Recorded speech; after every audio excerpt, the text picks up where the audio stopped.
une affaire d'État.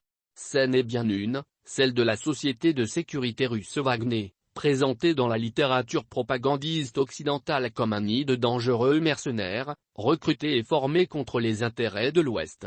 Le guerre de communication au milieu de laquelle se retrouve notre pays ramène l'équilibre des blocs 50 ans en arrière et a l'avantage de clarifier le jeu de certains.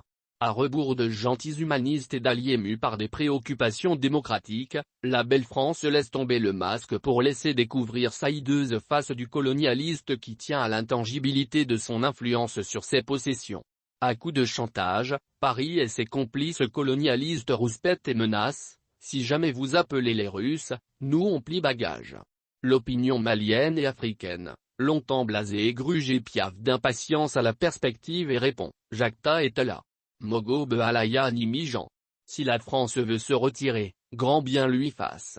En embouchant la trompette de Yann Amar, le Premier ministre Kshogel Kokalamega, estampillé communiste et russophone pour avoir fait ses études en ex-Union soviétique comme la plupart des dirigeants de l'ex-junte met son pays sur la sellette, fait passer sous les fourches caudines du grand capital qui perd patience.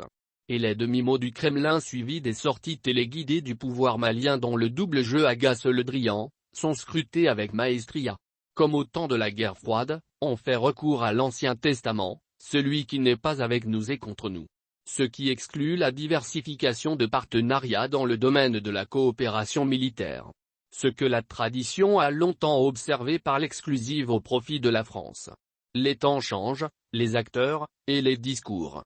Quelqu'un doit s'adopter ou dégager. Mais si nous osons parler en garçon, ayons le courage d'agir en conséquence.